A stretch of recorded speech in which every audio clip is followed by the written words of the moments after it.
Dans cette vidéo, je vais te présenter la configuration technique d'une publicité qui va emmener des utilisateurs de Facebook et Instagram vers ta musique sur les plateformes de streaming.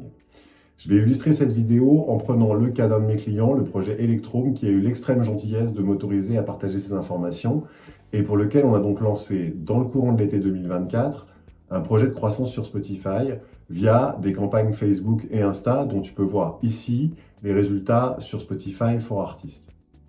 Avec donc une croissance nulle ou quasi nulle jusqu'en juillet 2024, et puis le lancement des campagnes et les résultats sur lesquels je ne vais pas m'étendre dans cette vidéo, mais dont tu peux voir ici la vue d'ensemble en termes d'acquisition d'audience et de stream, et ici l'impact positif de cette approche sur les playlists algorithmiques internes à Spotify. Ce projet est à mon sens particulièrement intéressant pour illustrer la puissance de la publicité, car c'est un projet qui se situe dans un style assez niche et donc pas forcément facile à promouvoir. Précisément, c'est de la musique fusion, essentiellement instrumentale et dont les principales influences sont le trip-hop et la musique orientale. Si tu veux jeter une oreille, je recommande chaudement. Musicalement, c'est un vrai petit bijou avec une super qualité de production. Ça me permet de préciser que, quelles que soient les actions de promotion que tu entreprends, publicité ou pas, assure-toi d'avoir un bon produit avant, c'est-à-dire dans notre cas, de la musique bien écrite, bien interprétée et bien produite. Tu verras, ça marche beaucoup mieux. Avant de commencer la préparation de la publicité, je vais d'abord présenter la configuration technique globale dont tu vas avoir besoin. Tout d'abord, il faut un service de page d'atterrissage qui va te permettre de fabriquer ce type de page qu'on appelle aussi Smart Link et qui répertorie les différentes plateformes sur lesquelles on peut écouter ta musique. Tu peux choisir toutes les plateformes ou seulement une selon ton objectif stratégique. En effet, dans le cadre des publicités sur les réseaux sociaux, on va envoyer les utilisateurs vers ces pages d'atterrissage et pas directement sur un lien Spotify ou Apple ou Deezer. Ça peut paraître contre-intuitif car c'est plus complexe, plus long pour l'utilisateur, mais ça présente plusieurs intérêts. D'une part, ça permet d'offrir un choix de plateforme à l'auditeur, mais c'est pas vraiment ça qui est intéressant car la loi du marché fait que Spotify sera quasiment dans tous les cas la plateforme avec le plus de croissance. Ce que ça offre surtout, c'est la possibilité de connecter les données de trafic sur cette page d'atterrissage avec Facebook et Instagram. Et ainsi de suivre de bout en bout les utilisateurs qui vont d'abord s'intéresser au contenu de la publicité, vont ensuite se rendre sur la page SmartLink et enfin cliquer sur la plateforme de leur choix. C'est-à-dire des utilisateurs vraiment intéressés et engagés dans la musique que tu proposes. Et au-delà de suivre ces utilisateurs, ça permet d'affiner en continu le ciblage de la publicité pour qu'elle vise ce profil spécifique d'utilisateur qu'elle apprend à connaître via toutes ces données générées. Enfin, dernier intérêt, ça crée un sas entre ta publicité et les plateformes qui est très utile, car si un utilisateur clique par erreur sur ta publicité, il arrive sur ta page SmartLink et s'arrête là, ce qui n'est pas grave. S'il était arrivé directement sur Spotify, par exemple, il aurait alors quitté Spotify et ça, c'est grave. Car l'algorithme de Spotify enregistre cette action, ça augmente ce qu'on appelle le skip rate et ça diminuera la capacité de ton morceau à être recommandé sur la plateforme. Les services que je recommande pour créer ce type de page d'atterrissage sont Tandem pour son offre d'entrée gratuite, Hypedit pour son bon rapport qualité-prix et Feature FM pour son design et ses fonctionnalités avancées. Par contre, je déconseille Linkfire, qui pourtant est le leader du marché, qui est plus cher et moins performant que ses concurrents, notamment en ce qui concerne la connexion des données à Facebook. Dans le cas précis de la campagne qu'on va créer, j'ai un objectif 100% orienté vers la croissance sur Spotify, donc je crée une page qui propose seulement l'option Spotify.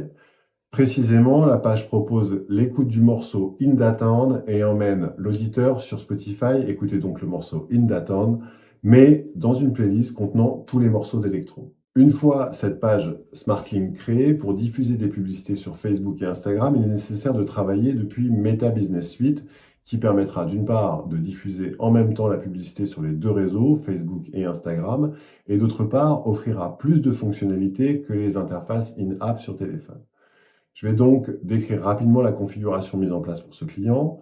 Dans Meta Business Suite, on retrouve ce qu'on appelle un portefeuille business et à l'intérieur de ce portefeuille business, les pages Facebook et Instagram du projet. Si tout ça, c'est nouveau pour toi, tu trouveras sur YouTube des tas de vidéos qui t'expliqueront comment créer un compte Meta Business Suite et comment connecter tes pages. On va regarder dans les paramètres de ce portefeuille business les éléments essentiels pour pouvoir créer des publicités en lien avec notre page d'atterrissage SmartLink. Dans compte publicitaire, on va retrouver, comme son nom l'indique, le compte publicitaire qui va nous permettre de diffuser de la publicité. Et si tu n'as pas encore de compte publicitaire, c'est à ce niveau-là que tu peux le créer. Ensuite, on va dans Ensemble de données. C'est à ce niveau-là qu'on peut connecter notre portefeuille business à notre service de page d'atterrissage pour récupérer les données dont je t'ai parlé précédemment, bien évidemment. Pour ce faire, on crée une base de données que Meta appelle un pixel, puis on connecte ce pixel au service de page d'atterrissage en suivant les instructions qui peuvent différer d'un fournisseur à l'autre. Ce pixel, il enregistre tout le trafic sur la page, c'est-à-dire aussi bien les utilisateurs qui arrivent sur la page et repartent aussitôt que ceux qui cliquent sur un lien. Pour raffiner un peu cette donnée, on va aller dans Conversion personnalisée, où là, on va pouvoir définir plus précisément les événements qu'on souhaite suivre et dans notre cas, l'action de cliquer sur le bouton de redirection vers Spotify. Il y a deux autres points sur lesquels je ne vais pas m'étendre par souci de concision et parce qu'ils ne sont pas rigoureusement indispensables à la création d'une campagne, mais qui sont très importants et que je développerai dans le futur contenu. Tout d'abord, l'association de ton nom de domaine à ton service de page d'atterrissage et la procédure de vérification de ce nom de domaine par Facebook. D'autre part, la création des audiences publicitaires pour pouvoir faire du retargeting, c'est-à-dire pour pouvoir toucher un même utilisateur plusieurs fois. Maintenant, toujours dans le portefeuille business, je me rends dans le gestionnaire de publicité où je vais pouvoir lancer une campagne en cliquant sur Créer. La première étape, c'est la sélection du type de campagne. On va choisir Prospect, car comme on le voit dans le descriptif, ça va nous permettre de suivre précisément des événements de conversion et dans notre cas, la conversion personnalisée qu'on a créée précédemment.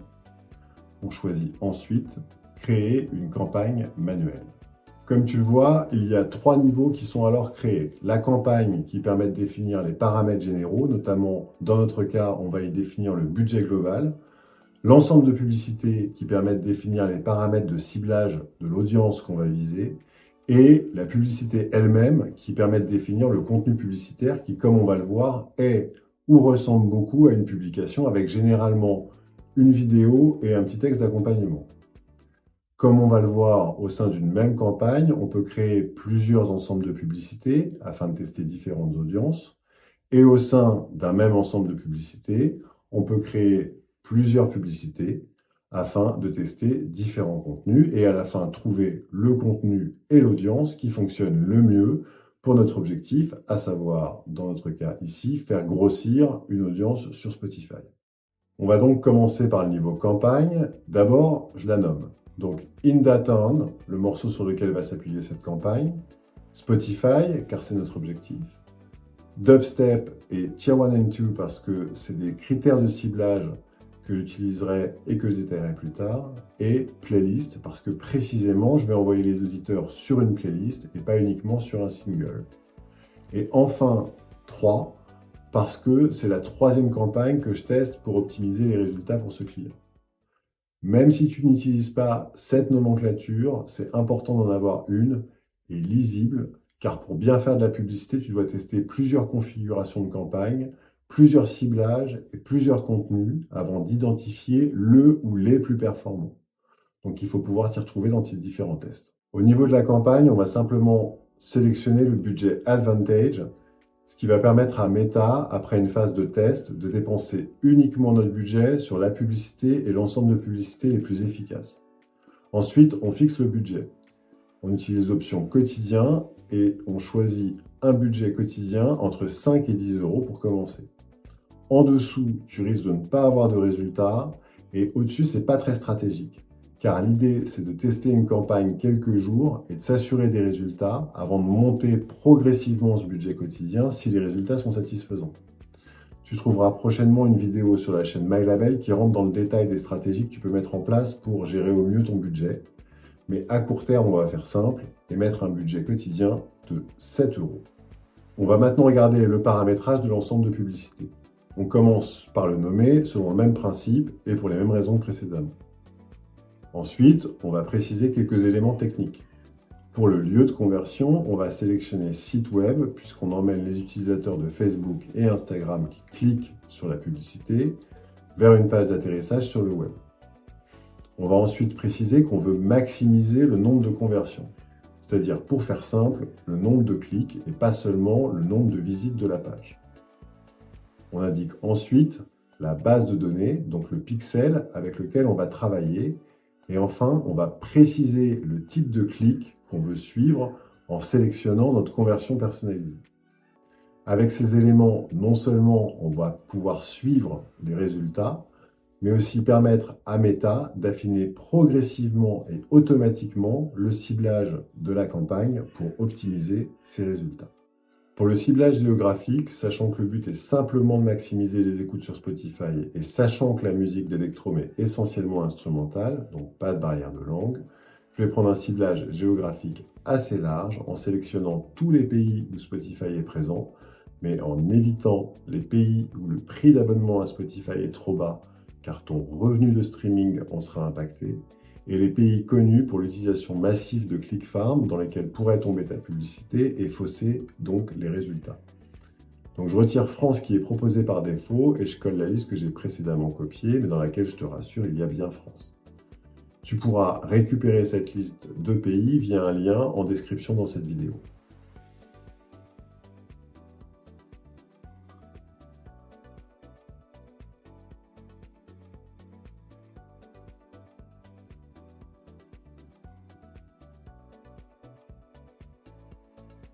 Pour la suite, comme tu le vois, maintenant, Meta propose par défaut le ciblage Advantage, c'est-à-dire un ciblage automatique. Et là, attention, il est vrai que les serveurs publicitaires ont fait d'énormes progrès et peuvent, sur la base de ton historique et ou de ton contenu, directement identifier les utilisateurs les plus susceptibles de t'apprécier.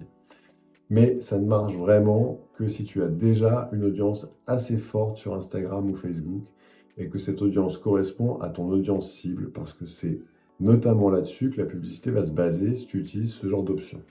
Donc si tu as encore une audience assez faible ou que tu veux développer des nouvelles audiences spécifiques, il vaut mieux utiliser l'outil de ciblage manuel qui te permettra de cibler des auditeurs en fonction de ce qu'ils aiment, de leur géographie et de leur démographie. Donc, sur notre ensemble de publicité, on clique sur « Revenir aux options d'audience d'origine ». Maintenant, je vais pouvoir cibler mon audience en mettant un critère d'intérêt. Et là, le choix est immense. Ça peut être dans le domaine professionnel, sportif, politique. Nous, dans la musique, pour commencer en tout cas, on va rester dans le domaine musical en ciblant des utilisateurs qui aiment un genre musical correspondant au projet Electrum. Comme tu peux le voir, Meta propose beaucoup d'options qui peuvent correspondre au genre d'Electrum, qui, je le rappelle, est de la musique fusion. Donc j'ai Trip Hop, par exemple, ou World Music, ou Reggae, ou Massive Attack pour une approche artiste similaire plutôt que genre musical. Si à cette étape, tu hésites sur le meilleur critère pour ta propre musique, ma recommandation est simplement de tester plusieurs audiences et laisser les résultats te dire. Dans mon cas, j'ai déjà réalisé des tests d'audience et je sais déjà que c'est Dubstep qui montre les meilleurs résultats. En tout cas pour le morceau Hit Downtown dont je fais la promotion. Donc je choisis Dubstep. Ensuite, je vais encore raffiner cette audience en précisant que je ne veux toucher que des utilisateurs abonnés à Spotify. Et ça, c'est en lien avec mon objectif qui est un objectif, donc là, spécifiquement de croissance d'audience sur Spotify. Je clique sur suivant et j'accède enfin à la partie contenu publicitaire. Comme tu le vois, j'ai le choix entre créer une publicité et utiliser une publication existante. L'option créer une publicité va permettre de diffuser ton contenu publicitaire vers l'audience que tu cibles depuis ton profil, mais sans que ce soit vu comme une publication par tes followers, à moins de les avoir spécifiquement ciblés. C'est intéressant, par exemple, si tu fais de la pub sur un morceau que tu as déjà sorti, donc que tes followers ont a priori déjà écouté, mais que tu veux tester sur de nouvelles audiences. Ou, autre exemple, si tu veux tester plusieurs déclinaisons d'une même publication, plutôt que de publier toutes les déclinaisons, ce qui peut faire un peu fouillis et redondant sur ton profil, tu fais une version en mode publication et tu testes les autres déclinaisons sous forme de publicité créée. L'option « Utiliser une publication existante » te permettra de réaliser un double objectif. D'une part, ton objectif premier qui est d'emmener les utilisateurs des réseaux vers Spotify et d'autre part, augmenter la visibilité d'une de tes publications, ce qui peut avoir une influence positive sur ta croissance Instagram. Pour cette campagne, je vais donc créer plusieurs publicités parce que sur l'audience Dubstep, j'ai envie de tester et voir ce qui fonctionne le mieux comme contenu. D'abord, je vais créer une publicité sur la base d'une publication avec un simple visualizer, c'est-à-dire la pochette du single In That Town, plus un extrait de musique de 30 secondes. Je nomme donc ma publicité Publi Visualizer et je sélectionne Utiliser une publication existante. Puis, je sélectionne la publication que j'avais préalablement postée sur le profil d'Electro.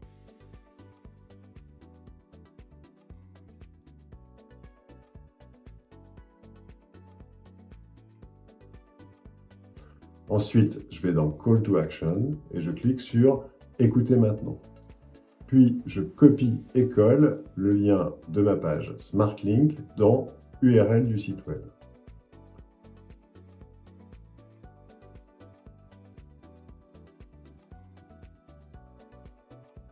Pour l'extension de navigateur, je choisis Aucun.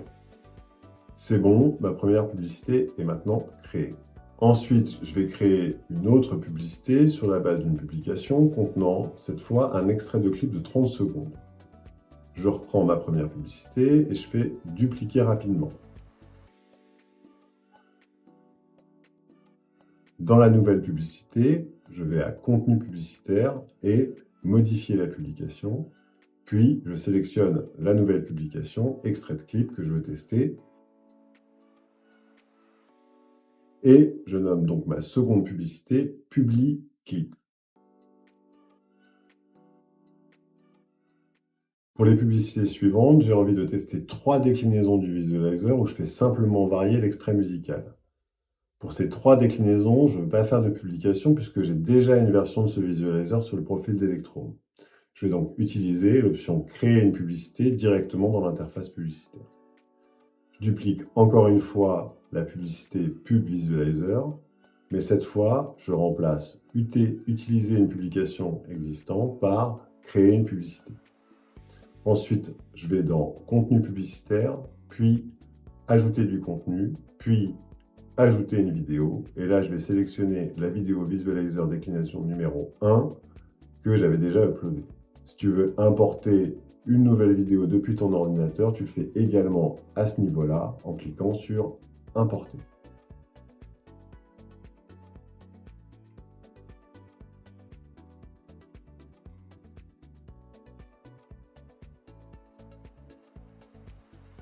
Là, tout de suite, je vais aller à Destination, Extension de navigateur et sélectionner Aucun.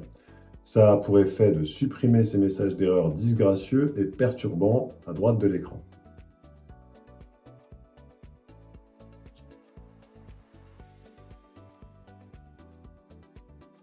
Maintenant, je reviens sur mon contenu publicitaire et j'ajoute un texte principal que j'ai précédemment préparé et donc que je colle ici.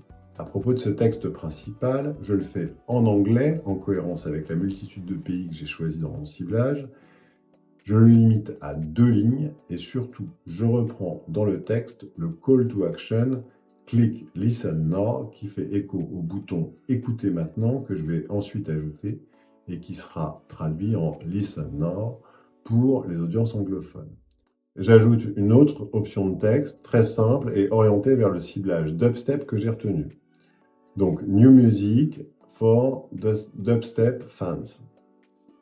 Enfin, je sélectionne Génération de texte par IA, toutes les variations de texte, ce qui permettra à Meta, sur la base de ce que j'ai fourni, de créer et tester plusieurs déclinaisons et déterminer ce qui fonctionne le mieux pour mon objectif. Je vais maintenant au niveau du Call to Action et je modifie En savoir plus par Écoutez maintenant. Ensuite, je reviens à Destination et j'ajoute l'URL de ma page SmartLink.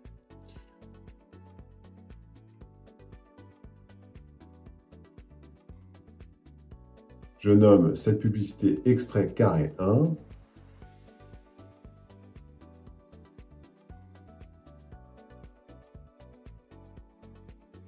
Et je la duplique pour créer extrait carré 2 et extrait carré 3 sur la même base en remplaçant simplement l'extrait vidéo.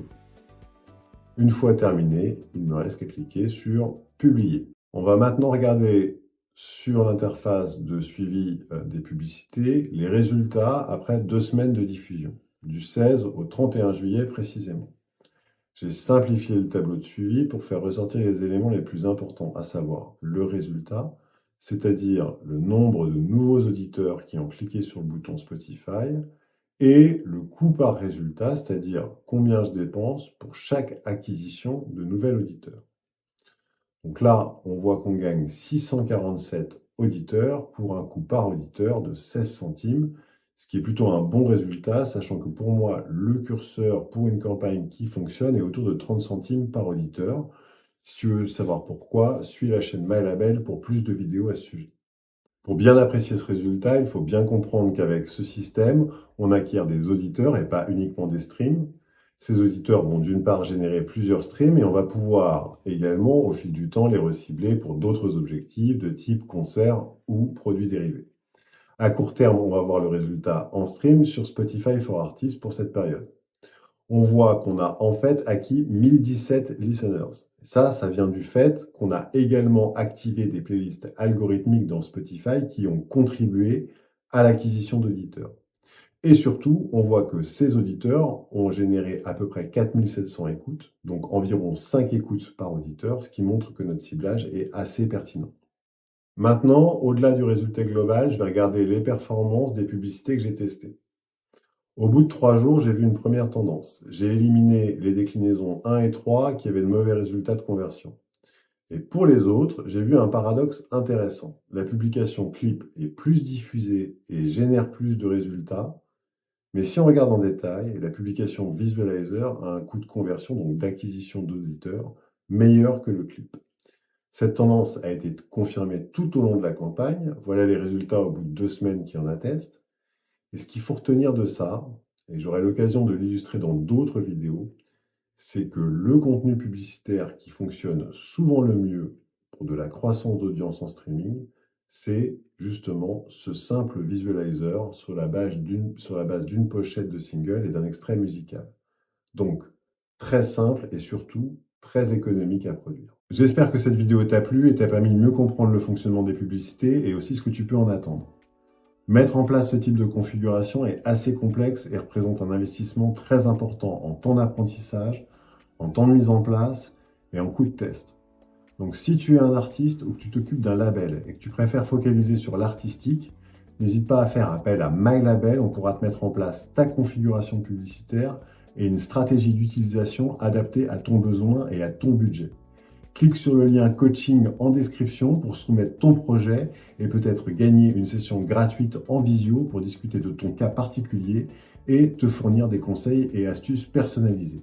Je t'invite également à liker cette vidéo et à t'inscrire sur la chaîne MyLabel. À plus!